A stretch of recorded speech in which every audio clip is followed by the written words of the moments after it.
Análise técnica, tática. Tática até tu pode fazer, mas individual. Fazer análise sobre o jogo de ontem. O Inter rifou esse jogo. O Inter preservou os jogadores, o Inter fez uma escolha. E aí a gente pode discutir planejamento, estratégia do Inter nesse mês de maio. Acho que cabe a discussão. Mas analisar desempenho, jogo, é muito difícil. A gente faz porque, né, é o nosso papel. Agora, botar na conta do treinador ou colocar esses 4 gols num combo de que o Inter tomou 15 nos últimos jogos, eu não faço isso. Eu não faço isso. Analisando o jogo, tá? Analisando o jogo assim, o Inter sai perdendo por uma falha individual, né, do sistema defensivo. Acho que falham 3 jogadores no mesmo lance. O Aguirre, o Rohel e o Vitor Gabriel, todos eles estão fora do lugar, e aí o Inter acaba tomando o primeiro gol, e depois do primeiro gol, o Inter joga bem. Depois do primeiro gol, o Inter consegue construir jogadas, o Wesley tem 2 oportunidades que o John faz grandes defesas, o Inter não estava fazendo uma partida ruim. Aí vem um contra-ataque nas costas do zagueiro que não consegue correr, e o Inter toma o segundo gol. E aí o segundo tempo o Roger abre um pouco mais o time, faz algumas trocas, e o Inter acaba sofrendo outros 2 gols, 4-0, machuca o 4-0.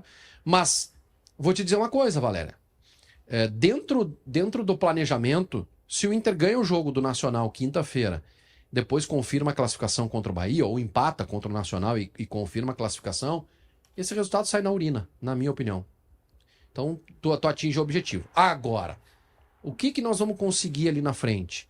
Pelo que o Inter vai brigar depois da parada? Aí sim, cabe discussão, cabe reflexão sobre o momento. Sabe que eu tenho uma ponderação sobre isso. Eu acho que tem algumas coisas que realmente o Vaguinha tem toda a razão sobre até o jogo mesmo, né? Sofre o gol, depois consegue ter volume de jogo, poderia empatar. O Botafogo está longe de ser o Botafogo que enfim, encantou no ano passado, conquistando 2 grandes títulos. Não é o mesmo time. O Botafogo foi vaiado no primeiro tempo. Não, e não é... Antes do segundo gol, tem vaia para o time do Botafogo. E não é só isso, né? Não é um time forte como era, né? Lembra que era a transição daqueles caras jogando lá, era um horror o jogo lá. E não foi um horror, apesar do resultado lá. Tanto que os gols do Botafogo, tirando o primeiro, são gols de contra-ataque, né?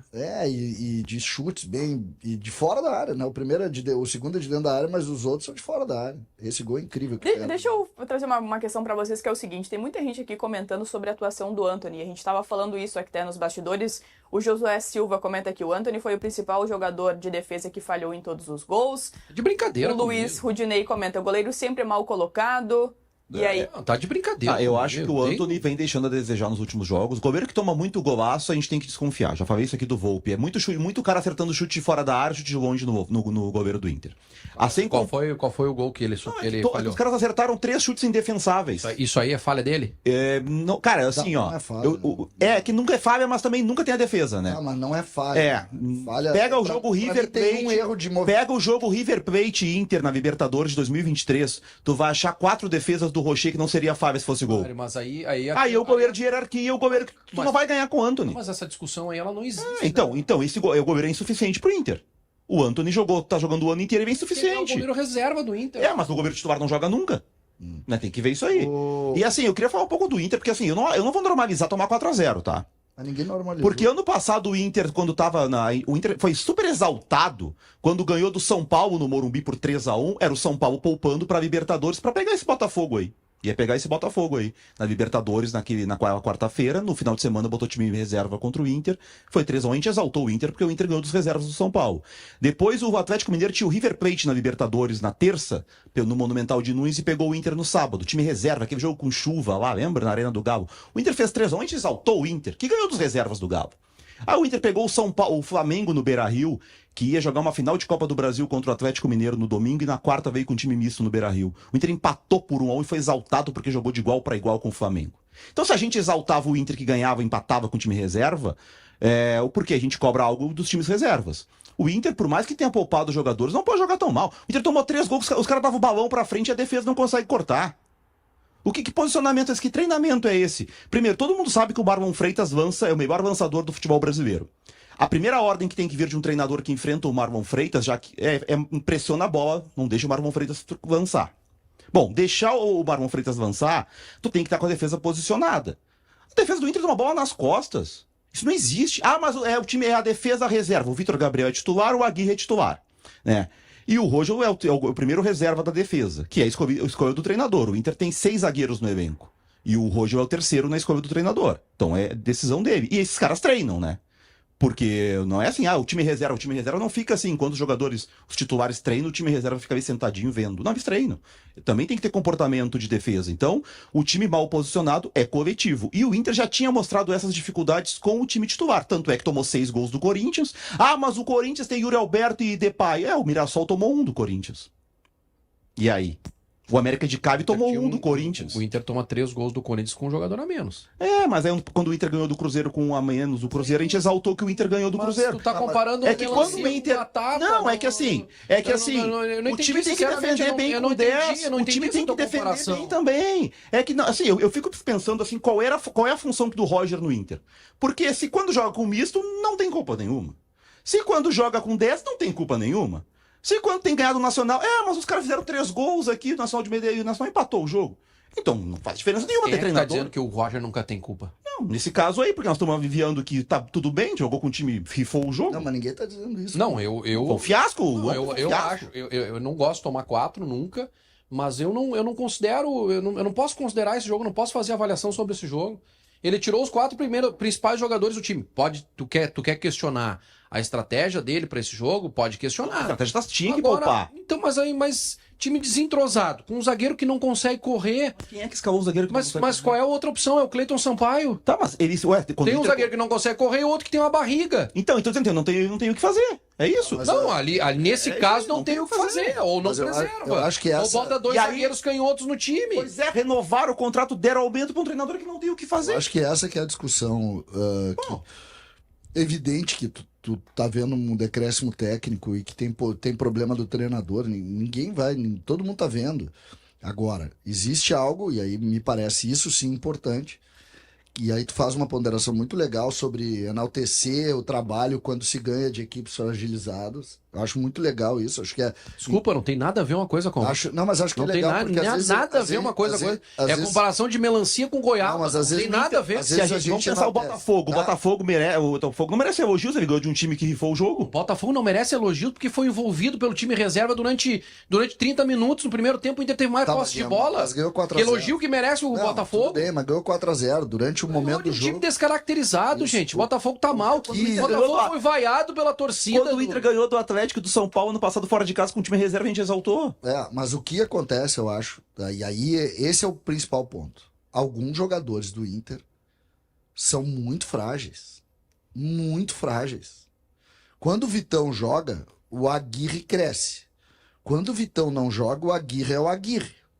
Dá pra ver que ele é muito frágil para lateral direito do Inter. O Roger, o Vaguinha faz uma forte frase, sobre uma análise clínica. Um jogador que tem dificuldade de correr. E ontem, por exemplo, Vaguinho, é impressionante a dificuldade que ele tem. Quando ele tem que sair atrás na caça, Vaguinho, dá pena. Que ele vai cair. E isso é realmente complicado. O lateral esquerdo que entrou ontem, ele é muito pior do que o Bernabé.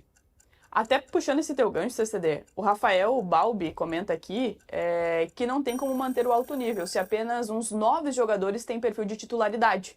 O resto do elenco do Inter não tem qualidade alguma. Eu não gosto de qualidade alguma, porque são jogadores profissionais, estão trabalhando aí e fazem. Agora, todos eles juntos, eles enfraquecem muito o time. O Grêmio anteontem abriu o jogo com o meio-campo que tinha Camilo, Dodi e Natan Pescador. Não pode dar certo. E não deu certo. E o pessoal tá comentando mas, assim, pra tu não defender o Inter aí. Mas algumas coisas assim que a gente... Mas é que eu não tô...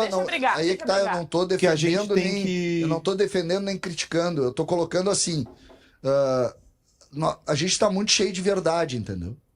Tá muito cheio de verdade. E isso serve pra mim também. Às vezes eu tenho muitas verdades com relação ao Grêmio. Quando a gente fica falando do elenco... Por favor. O que eu coloco, eu tava falando no meio campo, da onde é que tiraram que o Ronaldo Ah, mas o Roger pediu. Tava no Juventude, o Roger pediu. Mas da onde Jogou com ele tiraram lá. que o Ronaldo seria uma solução para ser cabeça de área do Inter? Assim como da onde tiraram que o Camilo seria pro Grêmio? É nesse aspecto. O Ronaldo Roger pediu no Juventude e depois pediu no Inter. Sobre o erro da marcação do Grêmio no gol sofrido, né, o gol marcado pelo Bragantino, antes da gente trazer uma análise maior, até com a participação do Cristiano Munari, vamos ouvir também o que disse o Mano Menezes sobre o que o Grêmio poderia ter feito para não levar o gol daquela forma. Vamos acompanhar o técnico do Grêmio. Penso eu que hoje era uma questão mais de comunicação mesmo. Talvez não ter deixado o jogo reiniciar tão rápido. Uma vez eu escutei a história de um grande jogador amigo meu, que jogava num time extremamente vencedor e que muitas vezes o time tomava um gol logo depois que fazia. E era um timaço. E era só jogadores experientes. Então fizeram uma reunião e decidiram que depois de cada gol feito caía alguém para entrar a máquina e tirar o jogador, para que se conversasse alguns instantes sobre essas pequenas coisas que às vezes você pode consertar. E era um timaço. Olha aí o Mano Menezes, e essa solução, hein, minha gente? O que tu acha dessa solução aí, Munari? Tem duas opções, né? Uma é treinar bem a defesa, os caras não vão tomar o gol, e a outra é mandar alguém cair, né? O que vocês acham? Hoje ele tá com... O que vocês acham que o A treinador... segunda-feira é especial pra ele. O que vocês... Porque ele Cara, tem Roger Machado e Mano Menezes pra detonar. Não é, mas é que os caras estão fazendo Essa o que foi fizeram, né? Não, mas quero a tua análise sobre a estratégia de queda. Não, o grande erro do Grêmio foi não cair um jogador. Qual é que fez o gol? Foi o Amuso, né? Aliás, o gol do Grêmio não é nada coletivo, né? O Amuso pega uma bola, vai pra cima dos caras, chuta de longe e faz o gol. Não tem nada de treinador aí. Isso é jogador individual tentando resolver. E aí, o treinador, que é elogiado por montar uma grande defesa, a defesa tomou 3 gols do CSA. Não, tu tem que ficar. Não, tu vai ficar. Tu vai ficar. Eu fiquei, eu ouvi 9 minutos. É tua vez agora. É a tua. César, numa boa, eu vou lá buscar ele. Não, eu ouvi 9 minutos.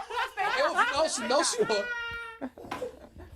Que é isso? Vai sentar, senta ali. Senta ali, Eu senta fiquei ali. 9 minutos ouvindo, agora é a tua vez. Não, aqui é assim, ó. Senta aqui, tu não vai fugir. O Grêmio evoluiu. Fugir é simples. Eu não vi Fugir é uma barbada, fica aqui. Ele não viu construção no gol do Grêmio, respeita a opinião dele. Tá, vamos organizar.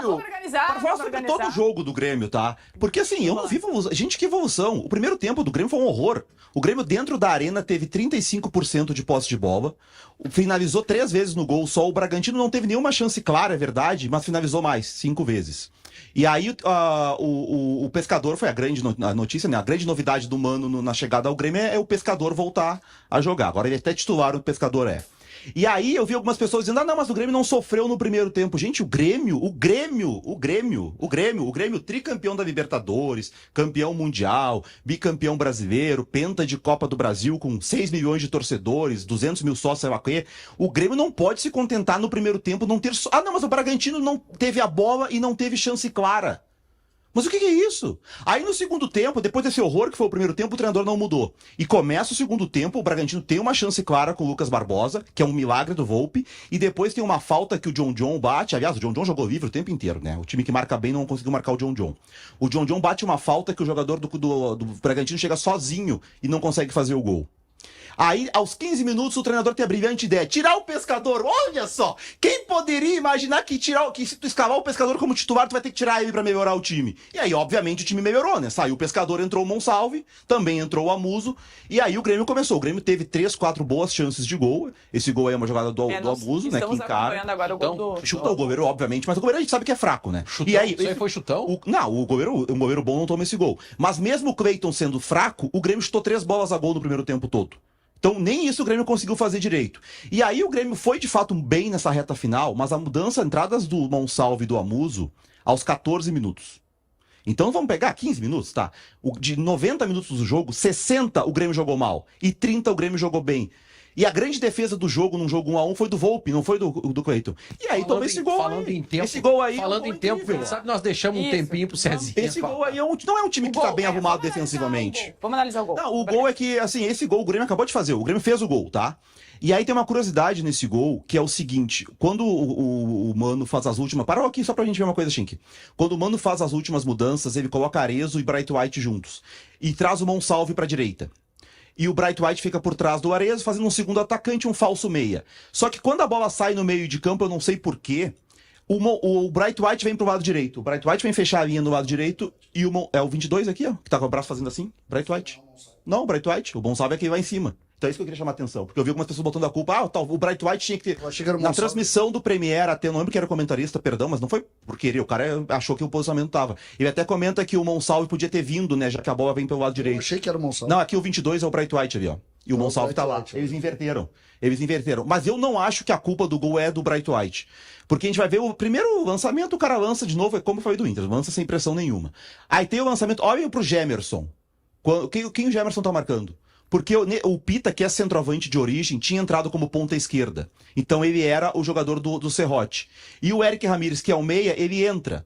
O Bragantino coloca 4. Ó, lá tem um jogador aberto na direita, tem o aqui. O final do lance, cara. Não, é que o Gemerson, que é o zagueiro, olha e aí. Olha a origem do lance, tá? Olha aqui o Gemerson tá. Olha lá. Não, mas tu tá exagerando. O Gemerson olha lá. Tá, então olha ali. Olha onde o Gemerson tá. Tá, e agora vem o jogador. Ele tá marcando. Tá, mas e o outro zagueiro? Aí ele fica na linha. Ele parou. Ele não marcou nem o outro e nem marcou esse. O Grêmio agora marca por zona, o Grêmio não marca mais com perseguição. Ele não tem que correr atrás do cara. Por isso que ali é a troca. Cara. Ali é a troca. O jogador se mexeu ali, ele é do Wagner Leonardo. E ele cuida do lado dele. Ele não cuidou do lado dele, o jogador vem nas costas dele. E aí o Serrote tenta consertar e já chega atrasado. Mas agora mudou, não é mais perseguir, eu não saio correndo atrás do atacante, eu troco com outro zagueiro. E o pior espaço. Olha lá, ele troca. Ele não troca, mas ele olha não... lá como ele troca. Ele vai e aí ele troca, ele mas para. Ele não mapeou, ele parou. Não mapeia. Cadê ele? Ele tem que mapear o setor dele, cadê? Olha só, ele não olhou. Voltem um pouquinho o lance pra vocês verem como em nenhum momento o Gemerson olha pra trás. Ó, ele tá só olhando lá, ele não tá vendo esse cara aqui. Vai indo. Putz, o cara tá ali. E tu tem que mapear. Tu tá jogando, tu tem que estar sempre olhando pro lado, pra trás, pro lado, pros dois lados pra ver se vem alguém. Frase eu não vou fazer, tá errado, não dá pra dizer nome feio nessa hora, mas... Por favor. Vamos respeitar. Vamos respeitar o pessoal aí. Não, é insuportável. Quer xingar quem? Munari. O Daniel mandou um comentário aqui que é o seguinte: ô Careca, volta pra Argentina. Munari. Mas o pessoal tá te defendendo aqui no... Tá? É que esse gol que o Grêmio leva, tá? Primeiro, o Bragantino ficou todo tempo assim, durante grande parte do jogo, 70% do jogo, 60% do jogo, e não conseguiu jogadas como essa. Tá? Não fez nenhuma, não tem uma conclusão. A única conclusão viva de gol tem uma cabeçada numa bola alçada e tem essa aí. A outra que o Munari cita é uma bola parada frontal que ela vai encontrar o fim lá pro cara que entra nas costas, que claramente um jogador do Grêmio não vê. Eu acho que é o Wagner Leonardo, não vê que ele tá nas costas. Terrível o zagueiro parar, né? Não, é que ele não viu, né? Ele não viu. É isso que eu tô dizendo. O Grêmio não o zagueiro tem que mapear a área e não pode ser surpreendido por um adversário zagueiro. Tá, mas O Grêmio também não tem, né, César? o quê? No primeiro tempo não tem nada. Nada. O Grêmio... É uma opção que faz o Mano de baixar. Eu tava cuidando do primeiro tempo é pior do que... Eu acho que não é. Movimentação Mas não é opção, Vaguinho. O Dodge não saía em nenhum momento do seu lugar. O Bragantino trocando passes na intermediária, tentando alguma coisa. E em nenhum momento ele saiu do lugar para tentar um bote, para armar uma transição. Ele ficou na frente da defesa o jogo inteiro. O Grêmio, essa opção, Vaguinha, que tu coloca, tá? Essa opção, pra mim, Vaguinha, ela não é uma vontade. É que o Grêmio entrou sem a bola com um jogador a menos. Que simplesmente não... jogador a menos. Eu sei. Tu acha que não é a orientação do treinador? Não conseguiu. O Grêmio tentou e viu, não dá. Não, esse posicionamento específico do Dodge, eu imaginei, como protetor da área sem sair do lugar, pra mim é a orientação do treinador. Eu imaginei, tá? Que não existia, tanto é que eu falei isso na jornada, que eu jamais imaginei que o Natan Pescador fosse voltar no intervalo. Porque era constrangedor. Eu tava no estádio, tu olhava e dizia, meu Deus, cara, não participa nada. Parecia o Grêmio no auge do Diego Souza gordo. Só que o Diego Souza, quando a bola ia dentro da área, ele contribuía pro time. O Pescador não contribui nunca. Fio duplo 1 e 2. Grêmio e Godoy Cruz. Para subsidiar o debate, a gente vai colocar na tela a escalação provável do Grêmio com 2 pontos de interrogação. O Grêmio vai ter Volpi, Igor Serrote, Gemerson, Wagner Leonardo e Lucas Esteves, Dodi Camilo e algum meia, Christian Oliveira, algum outro ponta e o Bright White. E aí a dúvida, pessoal, o meia armador pode ser o Cristaldo ou o Monsalve, e na ponta esquerda pode ser o Amuso, que entrou bem, pode ser o Aravena, que está recuperado, e pode ser o menino Alisson, que não foi bem começando contra o Bragantino, mas vem entrando bem no segundo tempo dos jogos. Quem tem que jogar, pessoal? Se o Grêmio abrir a possibilidade de colocar 2 extremas, o Grêmio vai estar fazendo basicamente o que montou o Quinteiros. Então passa muito pela forma dos jogadores atuarem e principalmente como o Grêmio quer fazer. Se vai fazer transição rápida, se não vai fazer. Tem uma informação de ontem à noite, né, do Simon, se não me engano, com o uso do Ronald. Tá? Treinou entre os titulares. Que treinou entre os titulares no lugar do Camilo. Tá? E isso poderia... E o outro seria o Cristaldo com o Amuso aberto pelo lado esquerdo.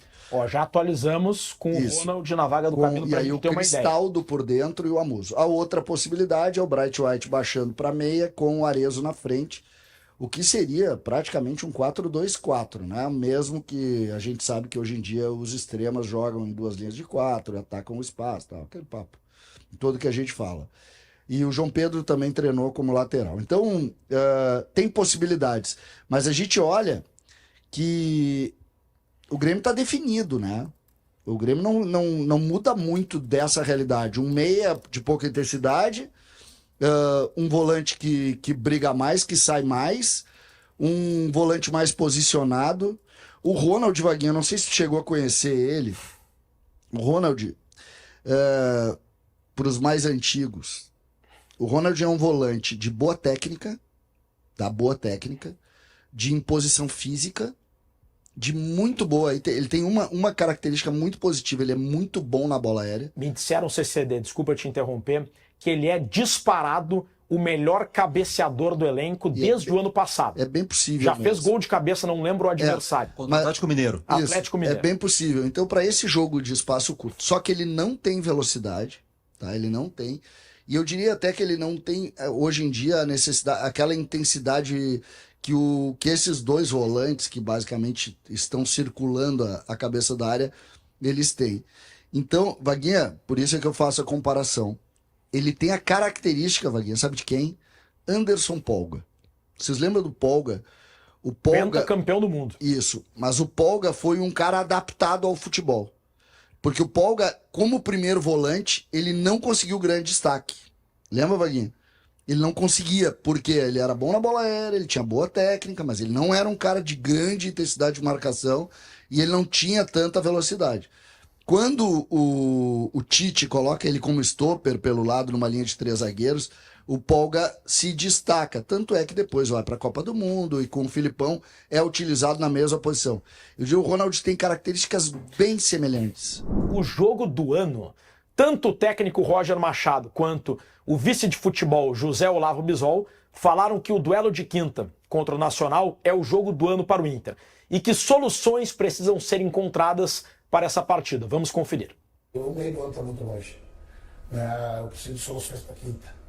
A quinta é o jogo mais decisivo do ano e a gente vai buscar soluções para que a gente consiga uma vitória fora de casa, se não tem a ver na competição que é muito importante para a gente. Quinta-feira é o jogo do ano do Internacional. E sendo o jogo do ano do Internacional, nós temos que fazer toda a mobilização, fazer com que esse ambiente, que é o ambiente do jogo de hoje, seja um ambiente de indignação e que isso reflita exatamente do tamanho da responsabilidade que a gente tem que ter aqui quinta-feira.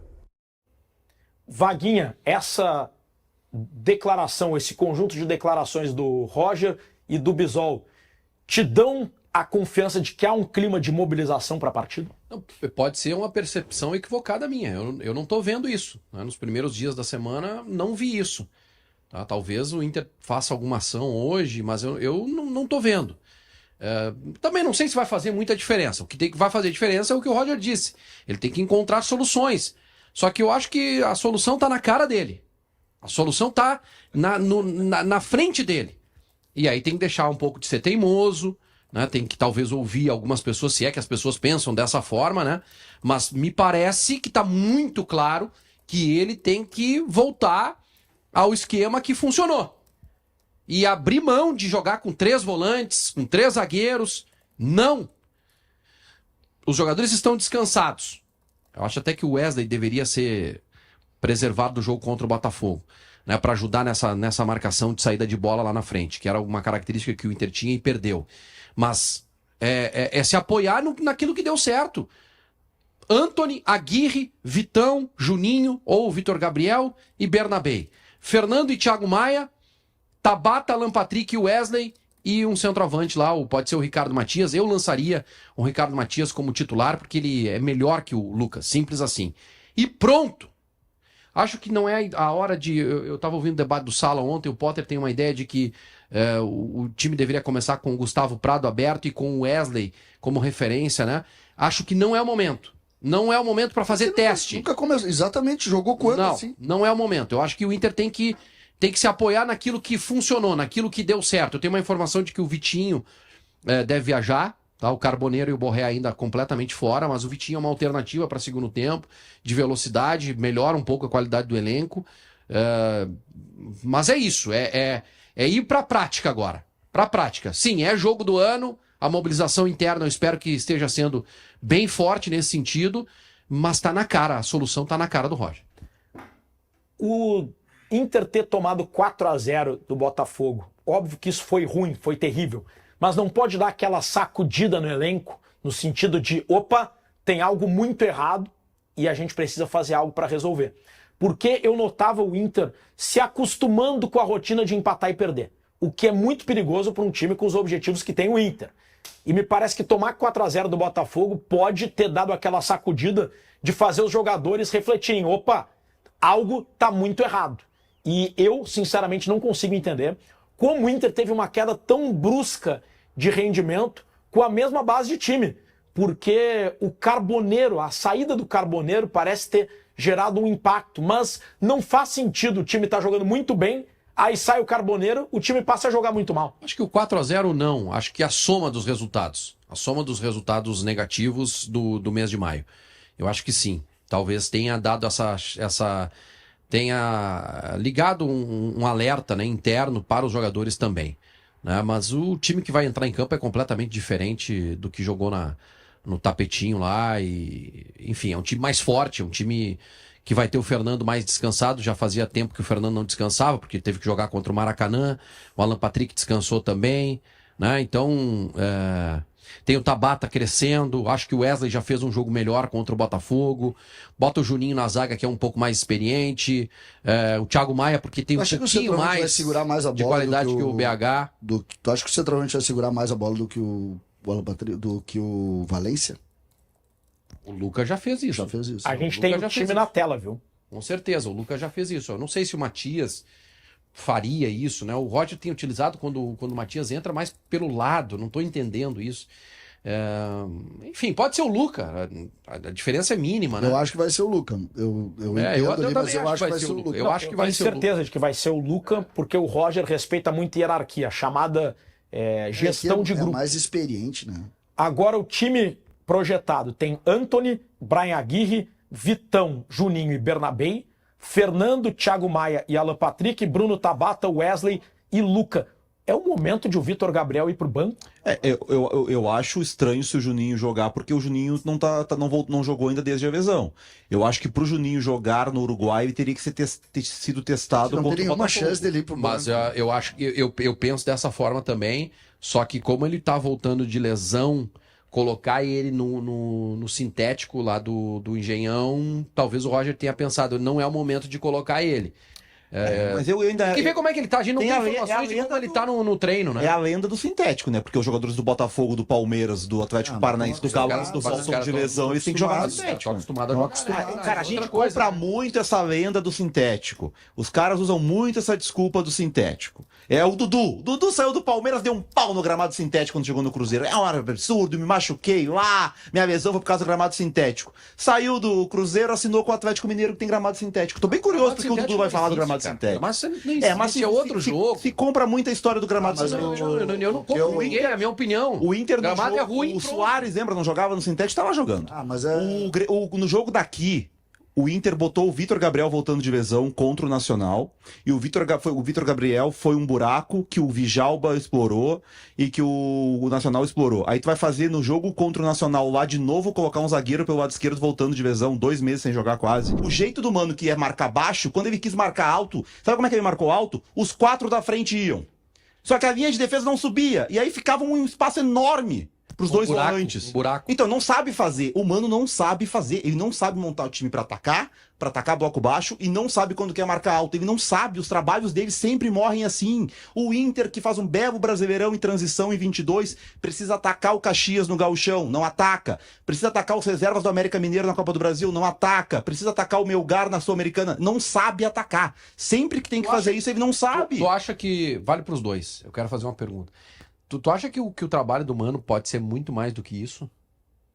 Vai melhorar quando, sei lá, quando que pode ser. Pode ser quando, eu não sei como que pode César, ser. Tu tem esperança No Corinthians e no Fluminense. Eu tava te ouvindo ontem, a tua única esperança é o Mano. Não, Mano, claro. E acho que melhorou já. É outro... Mas melhorou o quê, César? Eu queria que o Grêmio melhorasse com esses jogadores. É que... Esse é um ponto. É que existe uma discussão ali dentro do jogo, Vaguinho. É um esporte. Tu desenvolve lá algumas valências do time, que claramente, por exemplo, ontem a gente já viu o Monsalve numa situação um pouquinho melhor, tanto é que as oportunidades são criadas por ele.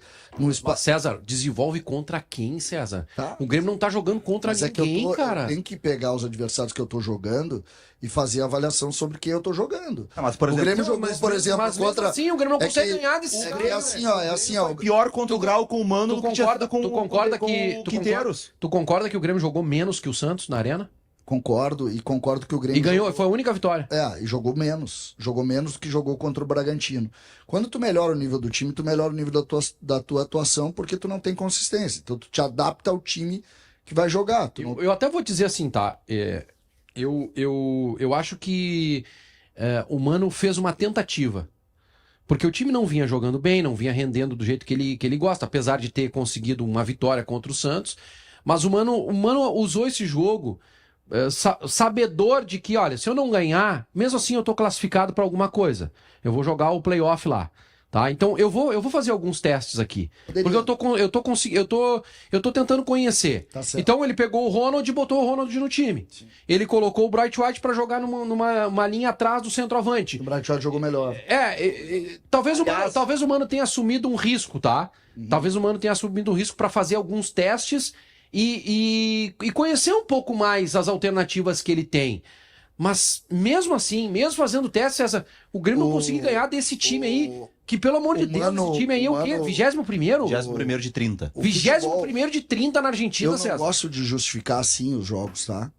Mas o futebol é um esporte coletivo muito individual. Porque ele tem um campo grande e tu acaba sempre enfrentando individualidades. O jogo é um confronto de individualidades. E desde que o Mano entrou, Vaguinha, ele saiu na frente dos 7 jogos, 6 jogos. 6 jogos. Contra o Godoy Cruz lá, o Grêmio sai na frente. E o Grêmio cede o empate com erros bizonhos do Gemerson. Aí o Grêmio vai jogar lá contra o Vitória da Bahia, joga fechadinho, faz um gol num escanteio, jogando nada. Aí tá ganhando 1-0, o jogo tá se encaminhando para ganhar 1-0. Aí tem um balão do lateral, uma falta lateral, e o goleiro do Grêmio sai de joelhos e deixa o gol sem goleiro, o cara cabeceia e faz o gol. Empata 1-1. Aí tu vem aqui, ganha do Santos, daquele jeito, jogando nada, mas faz um gol. A defesa não falha e tu sai por 1-0. Aí tu vai e joga mais partidas que os teus jogadores, eles não é que eles entregam, eles dão um gol pro adversário. Ontem, o gol é do goleiro do Grêmio. O goleiro do Grêmio primeiro... Mas o gol dos caras é gol do goleiro dos caras também. Mas é isso o gol que eu do tô Grêmio dizendo. é gol do... Eu tô dizendo, mas sabe o que tá dizendo hoje o Segue o Field lá? Que com esse goleiro não vai a lugar nenhum. Porque esse goleiro deu um gol. O Segue o Field lá tá comemorando porque o Godoy Cruz ontem foi um feito. Godoy Cruz empatou no Brasil com um grande brasileiro. Foi um grande resultado. Eles estão adorando o que aconteceu. Olha os jogos que o Grêmio teve até agora, tá? A estreia do Mano foi contra esse time aí, o Godoy Cruz, tá? Primeiro jogo dele. Aí vai pegar o Vitória, que o Carpini sendo vaiado, Vitória em crise. Pega o CSA, perdeu pro CSA da Série C do Brasileirão. E aí pegou o Santos, que tava no segundo jogo de um treinador começando o trabalho. Que é o caso do CSA, né? O Grêmio pegou um time mais ou menos que é o Bragantino. O Atlético Grau, que é o time horroroso que o Grêmio ganhou por 2-0 aqui, a gente disse que era fiasco ganhar de 2-0 daquele time, e empatou com o Atlético Grau. Empatou com o Bragantino, e ontem empatou de novo com o Godoy Cruz. 7 jogos. Ninguém no Brasil teve uma sequência tão fácil de jogos. Pega o Schenck, que tá sempre atento, pega os últimos 7 jogos do Inter e compara. Imagina se o Grêmio pegasse esses adversários. Agora o Grêmio vai pegar o São Paulo. Agora, e depois ainda o Grêmio tem umas barbadas, porque tem que pegar o CSA no jogo de volta e tal, tem o glorioso Luquenho aí. Mas a sequência do Grêmio pro início de trabalho de treinador era favorável. Sabe o que a gente já tá dizendo aqui se o Grêmio tivesse contratado o Hermano Menezes?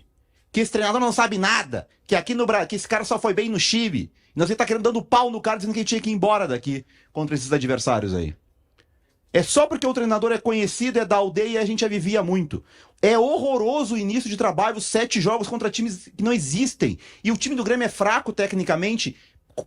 Santos e Bragantino a gente coloca na discussão. Eu acho que o Bragantino não. Se pegar o mano a mano do Grêmio contra os outros 5 times, dá 10-1 no mínimo, contra Godoy Cruz. Pega mano a mano de Grêmio e Godoy Cruz. Quem é do Godoy Cruz joga no Grêmio? 7 jogos do Inter, então, só olha só. trazer a informação. O Grêmio.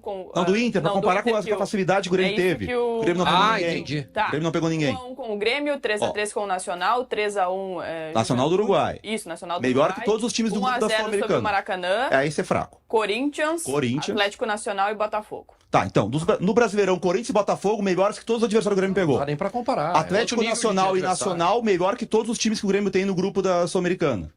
E a gente tá criticando um monte o Inter com esses resultados. Olha só, a gente tá criticando mais o Inter por perder pra Botafogo, Corinthians, Atlético Nacional e empatar com o Nacional do Uruguai, do que a gente critica o Grêmio por perder pro CSA, empatar com o Godoy Cruz e Atlético Grau. A gente quem? A imprensa do Rio Grande, o ambiente gaúcho. Do Rio Grande do Sul. O ambiente gaúcho. A aldeia. O ambiente gaúcho. A aldeia. O ambiente gaúcho critica mais perder pro Botafogo e pro Corinthians do que empatar com o Godoy Cruz. Me pareceu uma crítica aos colegas. Não, é uma análise ao cenário. Uma análise ao cenário. Ao cenário. Não, olha, não tá de todo errado. Me corrijam se eu estiver errado. Mas é corajoso, tá criticando os colegas, é corajoso. Não tô criticando os colegas, tô falando do cenário. O cenário.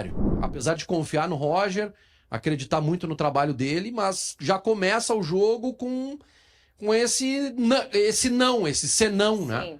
Ó, pra quem tá nos acompanhando em imagens, a gente tá com um campinho aí na tela. Vamos dar uma projetada, então, nesse time que teria...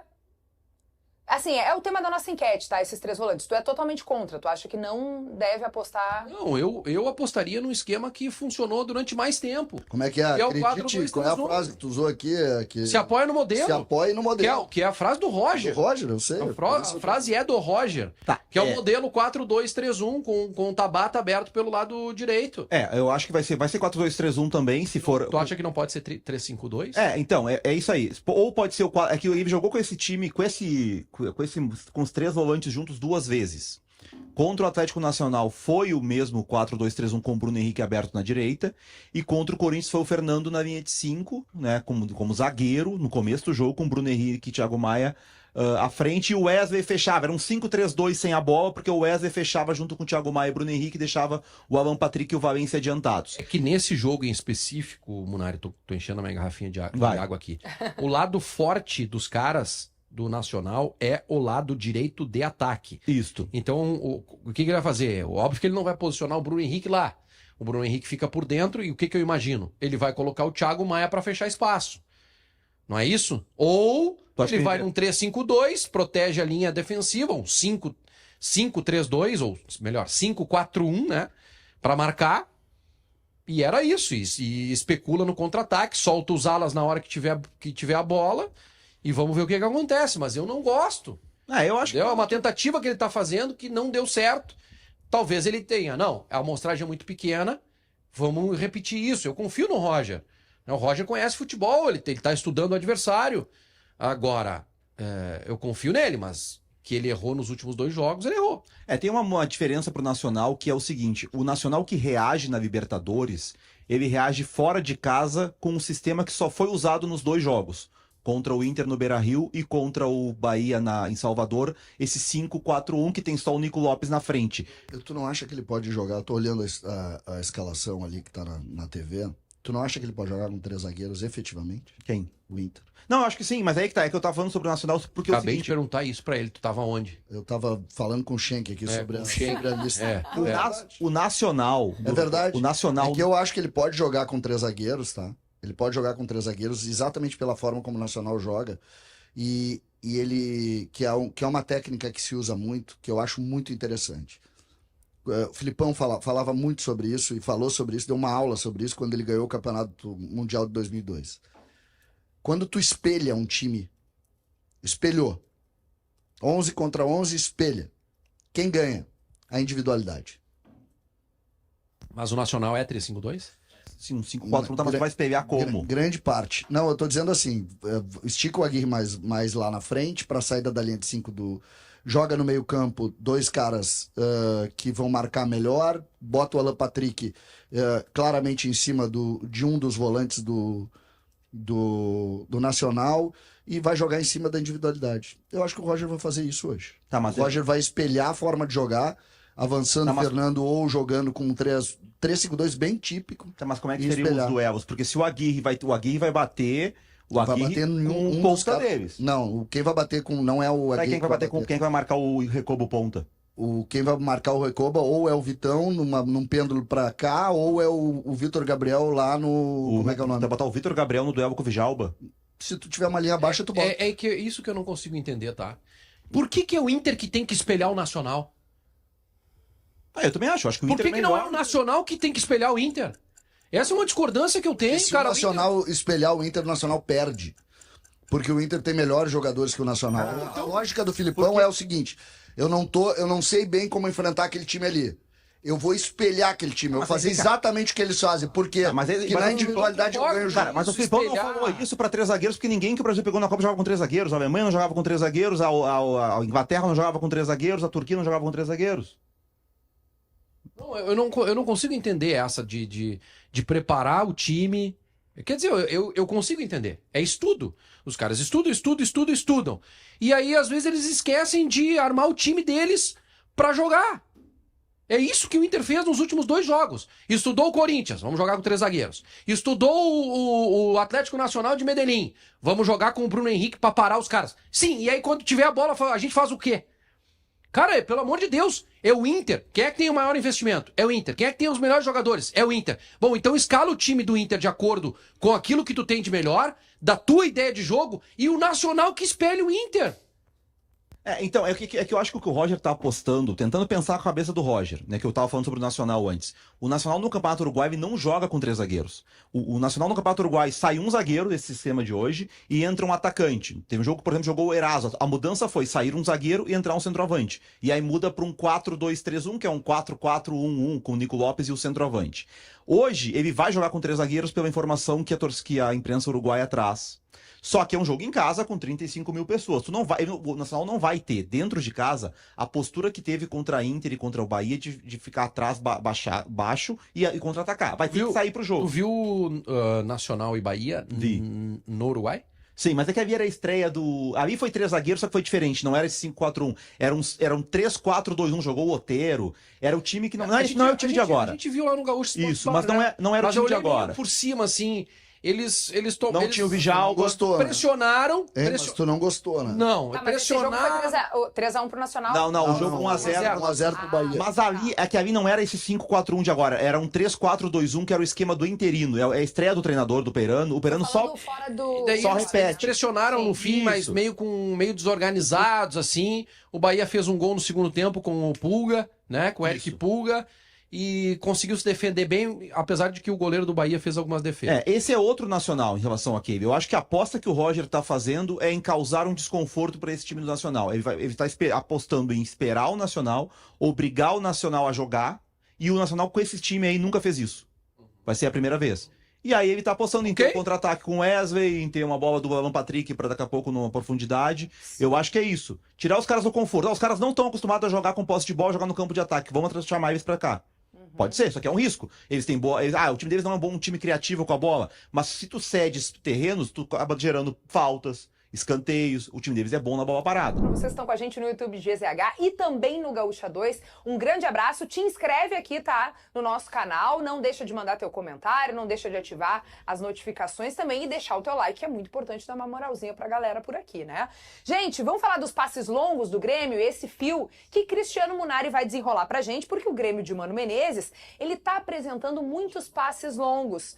Curioso é que esse problema, ou esta questão, ela também acontecia com o Gustavo Quinteiros enquanto comandante aqui do Tricolor. O que é? O que são esses passes longos, né? Lançamentos de zagueiros direto para os atacantes, ou aquelas inversões de bola de uma lateral à outra. Me diz, por que ainda está acontecendo isso? Por que o Mano Menezes não conseguiu mudar isso, que era visto como um fato negativo no time do Quinteiros? Então, isso me chamou a atenção quando eu vi esses dados ontem, porque eu achei, 76 é muita bola longa, né? Pra ficar claro, esses dados são do SofaScore, o SofaScore conta bola longa, qualquer passe com distância maior de 32 metros. Só um pouquinho. Não foi o SofaScore que fez do nada, assim. Foi tu que foi lá pesquisar. Me chamou a atenção o número de 76 e eu fui ver, 76 é alto. Como é que era antes? Eu não tinha parado pra cuidar antes os números. Sim. E me chamou a atenção que antes, foi o recorde no ano do Grêmio de bolas longas, passes longos na temporada. O jogo com mais bolas longas do Quinteiros tinha sido 65 no Brasil de Pelotas, o primeiro jogo. E depois teve 64 contra o Grau, ali 58 o Flamengo. Por que o Grêmio tá fazendo tanto isso? Me parece porque o Mano ofensivamente ainda não conseguiu trabalhar o time, eu não acho que ele pretenda jogar assim. E no jogo contra o Godoy Cruz, até foi uma estratégia, isso, mas também porque o Grêmio estava muito longe, né? Mas tu acaba de derrubar a tese de que o Quinteiros veio com a aposta da tentativa do jogo longo, da bola longa e tal, e que o Mano veio pra acabar com isso. Agora não mudou. Até agora não mudou. Até tem uma média Tem que botar mais números, né? Não, tem uma média, eu fiz média. Média dos 7 jogos do Mano, a média é 50,4 bolas longas, e a média do Quinteiros, nos 20 jogos do Quinteiros, mais jogos, mas era 48 ponto alguma coisa. Quase igual. Não, a média do Mano ainda é levemente maior. Quer dizer o seguinte, não mudou. A forma de atacar do Grêmio não mudou ainda. O Mano enfrentou até agora, o Quinteiros tem, se tu pegar números absolutos do Quinteiros, tu vai ter muitos jogos muito frágeis, né? Então, contra adversários menores. Contra 2 ou 3 adversários quase amadores, né? Mais fechadinhos. Não, e adversários amadores, né? É verdade que o Mano pegou o Grau, né? O Mano enfrentou o Grau, só que também é preciso dizer que o Quinteiros pegou Pelotas, o Quinteiros pegou... Quinteiros, por exemplo, tem... Nesses jogos, os números eram abaixo de bola longa. Tem 3 jogos, tá? 3 jogos que ele fez 14 gols. Entendeu? O time do Quinteiros, por exemplo, contra Pelotas, São Luís de Juí e Caxias fez. Então, sinceramente, números absolutos dos dois, eu não considero muito. Eu acho importante a gente avaliar número de chances oportunizadas aos adversários no Brasileiro. Eu acho que é um número legal. É a forma de defender. A questão é a forma de atacar. Eu sei, mas aí eu acho legal que funciona, porque aí a gente vai ter um dado bem mais forte em cima de adversários que não vão ser iguais nunca. Em qual rodada que cai o Quinteiros? Pois é. Terceira? Ele quarta. cai na derrota Na quarta. Na goleada que ele leva. São 9 rodadas até aqui. Não, mas se a gente for pegar 4 jogos do Brasileirão, o Quinteiros fez. Quantos jogos tem hoje? 8? O Mano tem 7. O Quinteiros fez 4 jogos de Brasileirão, né? O Mano fez? O Mano tem no total 7 jogos. Não, no Brasileiro. No Brasileiro, 4. Mas a gente Foi for na pegar... quarta rodada que o Quinteiros caiu. 4 e 4. Dá pra fazer uma análise. Dá pra fazer aí. Não, mas a gente pode pegar a análise do Quinteiros geral mesmo. 4 jogos de Brasileirão o Quinteiros fez, e o Quinteiros fez 2 jogos de Sul-Americana, 6. E tem mais 3 jogos contra o Inter, 9, que é... Tá, o Juventude, vou botar o Juventude. Pega só o brasileiro. O recorde brasileiro é bom, é 4 contra 4. Aí tu vai fazer... Quantos pontos fez o Mano? A pontos? O Mano fez 4. São assim, ó. Aí vai ser fidedigno. 5. Quantos pontos fez? Quantas chances oportunizou? Quantas chances criou?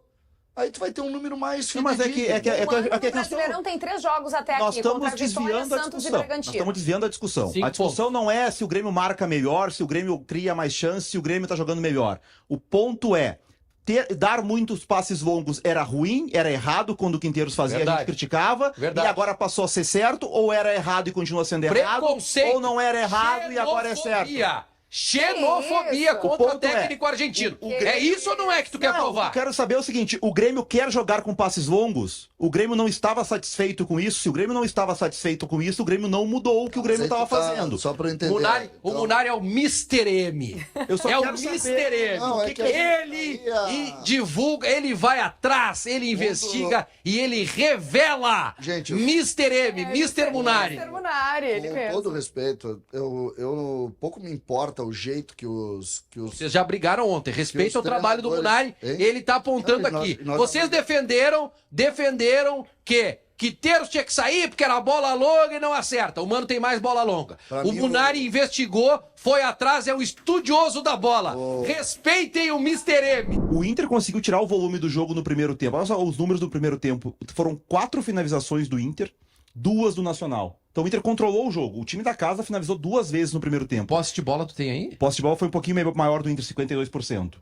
Aí no segundo tempo, perdendo, o Nacional se abre completamente e o jogo vira uma loucura. O Nacional finalizou 14 vezes, mas assim, muitos chutes, muitas tentativas malucas. E o Inter teve 7, metade, mas o Inter teve chances claras pra fazer o gol. O Matias teve cara a cara com o goleiro 2 vezes, o Gustavo Prado teve cara a cara com o goleiro. Outro ponto interessante, Valéria. 2 jogadores estiveram muito abaixo no jogo de ontem.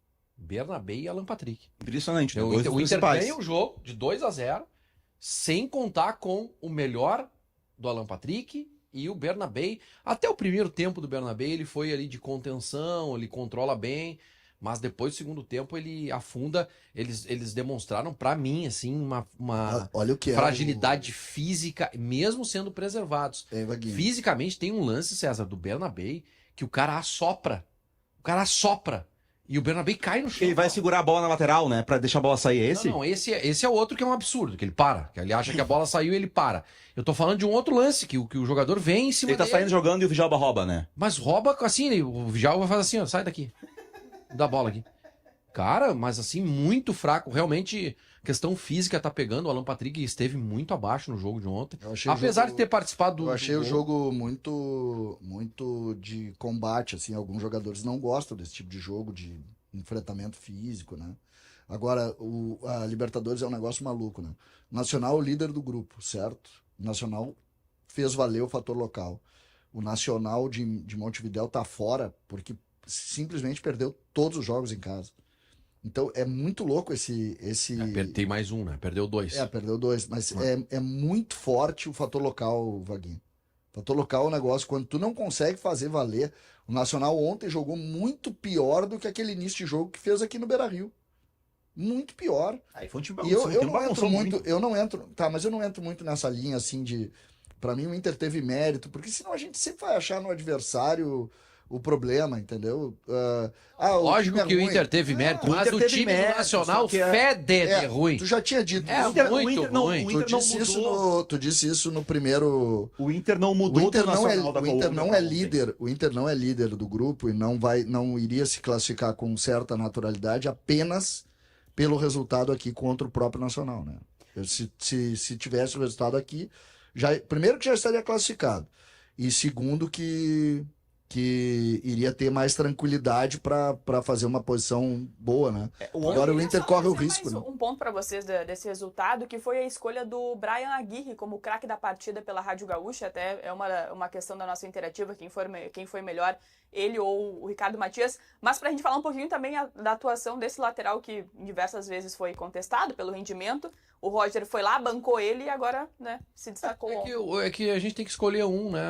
Mas eu gostaria muito de ter votado no Ricardo Matias, porque o gol mais importante é o dele, ele abre o placar. Mas o Aguirre teve uma atuação que merece destaque também, foi defensivamente falando, foi muito seguro e mostrou força para fazer o segundo gol. Então é justo o voto nele também, tá tudo certo, poderia ser qualquer um dos dois. Ele fez um gol e deu uma assistência, né? Acaba sendo o destaque por Futebol isso. dos números, mas o Inter teve outros jogadores bem, né? Por exemplo, eu achei que o Wesley ontem foi mais jogador do que vinha sendo.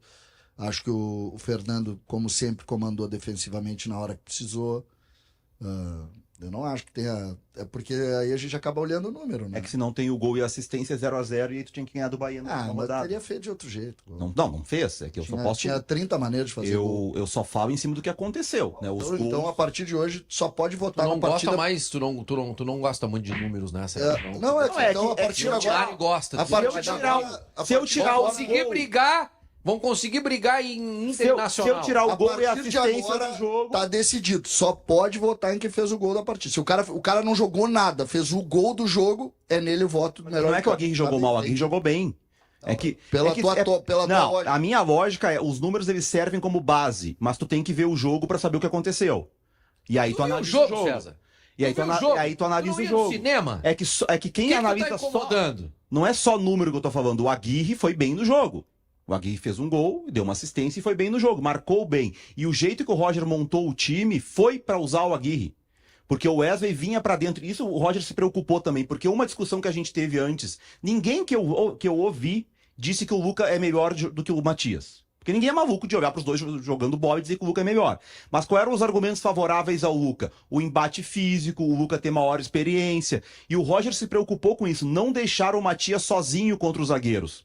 O que ele fez? O Wesley saía da ponta e vinha para formar uma dupla de ataque quando o Inter atacava, para ter mais um jogador perto do Matias. E aí o corredor direito ficava pro Aguirre. O gol é tudo isso. O gol é o Wesley vem para dentro até um pouco mais recuado, mas ele participa da jogada, dá o passe no Thiago Maia. O Thiago Maia encontra o Aguirre e vem o cruzamento. Então essa mecânica que o Roger fez para não deixar o Matias sozinho também teve influência para ele funcionar bem. O professor Roger foi muito bem ontem.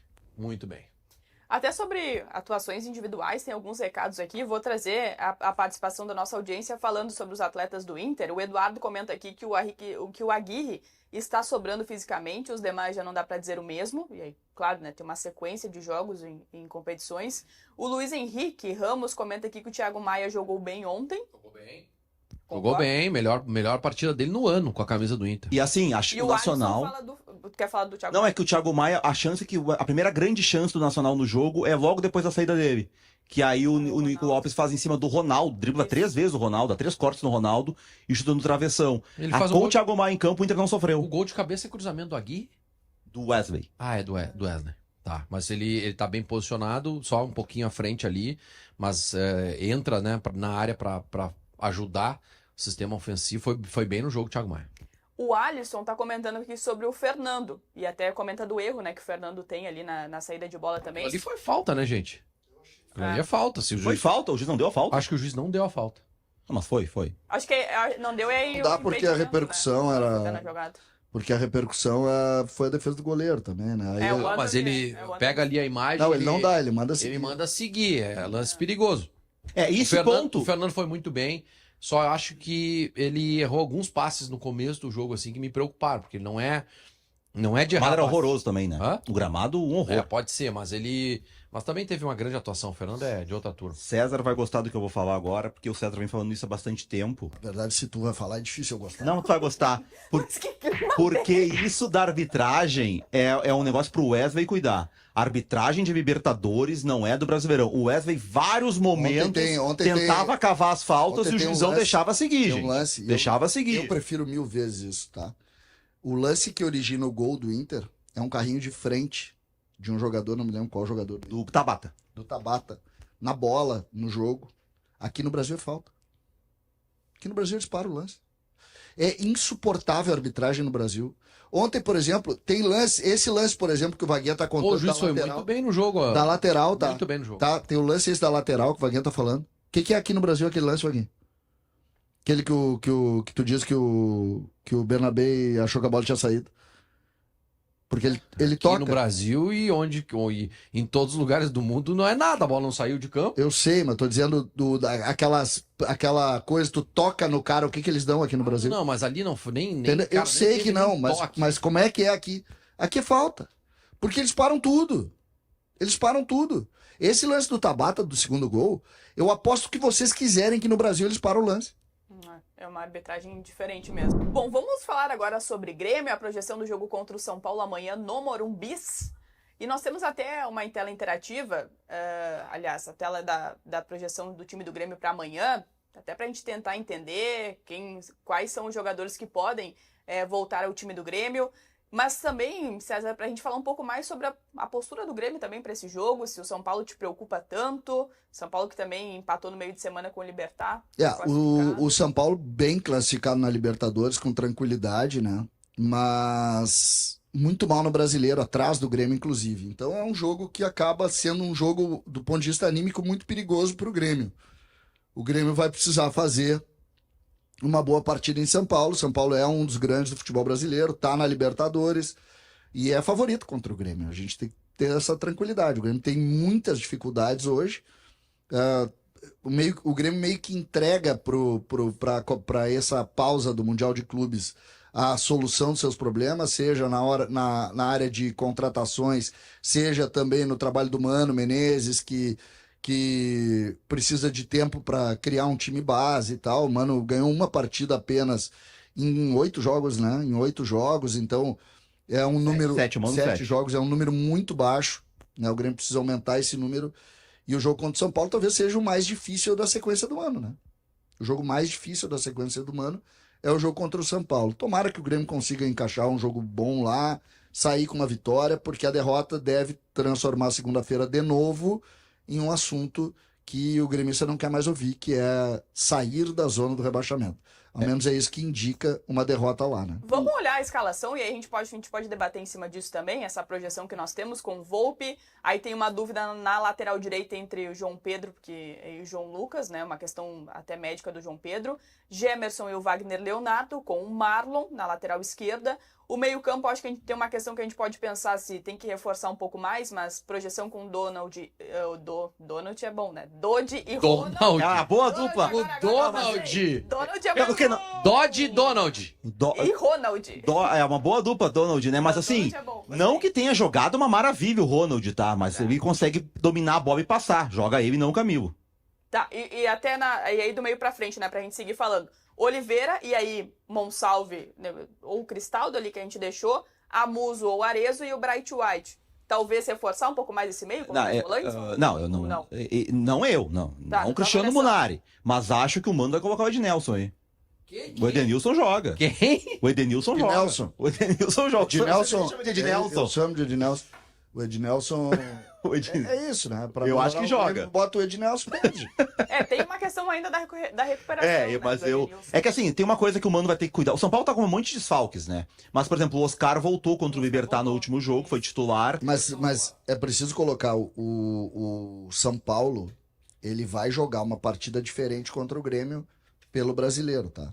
Porque se não ganhar do Grêmio, a lógica é a mesma. Vai para a zona de rebaixamento. É um jogo de 2 gigantes que jogam para não dormir na zona de rebaixamento. Porque o que tem atrás ali na tabela? Eles estão a 1 ponto da zona de rebaixamento. O Inter também tem um jogo aqui que também joga a mesma coisa, porque esses times... Eles não podem bater ali, porque quando batem ali a pressão aumenta. Nesse momento, 2 pontos de diferença para o Vasco, tá? Aqui tá o primeiro time. Vasco e Juventude, né? Que tem 7. Basta que um vença. O Vasco vai pegar o Fortaleza em casa. O São Paulo é o primeiro, né? Ganha. O São Paulo é o São primeiro. Paulo é o primeiro time fora do rebaixamento. Esse é o ponto. Recebe o Fluminense. Os dois jogam em casa, Juventude e Vasco, né? Pode ser que um vença. A única coisa positiva pro Grêmio é que é o único jogo que o Grêmio viaja, né? Depois o Grêmio volta para Porto Alegre, tem a decisão na terça-feira, que também é importante e que também pode ser impactada por esse jogo. O Grêmio não pode ficar fora da Copa do Brasil pro CSA. Não tem desculpa ficar fora. Entendeu? Então tem que ganhar por 2 gols do CSA aqui. Que dia é o jogo? Terça. Terça é o tempo curto, né? Programinha legal, hein? Que horas vai ser? Não interessa. Entretenimento! Não vai pro cinema daí. Eu, por exemplo, a minha esperança durou pouco ontem a minha esperança. Uns 5, 6 minutos eu me dei conta que não tinha como aquele time do Nacional ganhar do Inter. Agora, o CCD diz que ia pro cinema, mas ele sabe tudo quando, do jogo do Inter. Quando o Inter, cinema quando tinha TV. Inter, tinha uma televisão. tinha uma TV no cinema. O pessoal resolveu passar o jogo, Vaguinho. Fui no cinema, os caras resolveram. Fez o gol. Quando eu vi, os caras resolveram passar o jogo. Como é que foi quando o Nico Lopes fez o gol até o VAR anular? Até o VAR anular o gol. Precisou, né? O cara que vê futebol um dia não precisou olhar. Não deu pra torcer naquele lance. O único lance que eu torci, e eu já torci meio sabendo o resultado, né? Foi o lance do Nico Lopes em cima do Bernabé. Bernabéu tá marcando com distância, assim, né? E aí ele bate firme na bola e eu achei que aquela bola ia entrar. Mas não mudaria a relação final, porque o Inter, o Inter teria que ganhar do Bahia, tá? Hoje o Inter tem que empatar. E o Bahia é treinado pelo maior colorado de todos os tempos, que é o senhor Rogério Ceni. Então, São Paulino! eu peço aos gremistas a partir de hoje, peço aos gremistas, não tentem secar o Inter contra o Bahia. Deixa eu te falar uma coisa. Eles vão classificar com um empate, porque aí o Bahia vai jogar a Sul-Americana e o Inter vai seguir na Libertadores. Porque não tem nenhuma chance do Rogério. O Rogério Ceni nunca ganhou uma partida do Inter. Deixa eu te falar uma coisa. E quando teve que jogar, ainda entregou. Olha só. Que foi aquele gol lá em 2006. Nome muito bem conceituado nos bastidores do Grêmio, Rogério Ceni. Mas por quem? Tu não conhece Porque nenhum contrataram gremista. o Quinteiros demitiram em 3 meses? Não, pelas pessoas que comandam o clube. Não conhece? Gostam e outros que estão aí tentando ingressar ou estão como candidatos à presidência do Grêmio também gostam de Rogério Ceni. Mas o Ceni não vai sair do Bahia. Eu quero ver o dia que o Rogério Ceni é o novo técnico do Grêmio. Eu quero ver o que tu vai dizer. Ele fica sem falar. Se o Rogério Ceni treinar o Grêmio é um dos grandes absurdos que eu vi. Não pode treinar. Primeiro que ele é ruim. Ele é ruim. Não é. Não, quem tá falando sou eu. Na minha opinião, o Rogério Ceni é ruim. Não na tua. Agora da tua. Da tua opinião. Qual é a tua opinião? É melhor do que o Grêmio tem. Qual é a tua Adoro opinião? isso, cara. Eu adoro isso. Então o Munari acha que é bom. Eu acho que é ruim. E outro é Colorado, né? Não vai treinar o O Grêmio. Colorado é o pai dele, cara. Ele é profissional. Isso. Profissional. Igual o Roger. Igual o Roger. Meu sonho é treinar internacional. Igual o Roger, que é colorado e já jogou no Grêmio. Tá, deixa eu trazer as mensagens aqui, tá? Vamos... Que hoje tá difícil. Tu vem, né? Tem dias que o Vaguinho, ele veio e pensa assim, hoje eu vou dar uma avacalhada. Hoje eu vou fazer isso. Eu tô soltinho, Val. Quando o Inter ganha, é tudo diferente, tudo fica mais bonito, tudo fica mais florido, é espetacular. Até a cãibra é romantizada. Gostou da cãibra? É Já pede pro maravilhoso. pessoal se inscrever que somos mais de 7 mil telas nesse momento. Aproveita esse bom momento. Te inscreve no canal, ativa as notificações, like, Viener. Acabou o Viener com vaga. Dê Não tem mais. dislike no programa, pelo Vem amor com de vaga. Deus.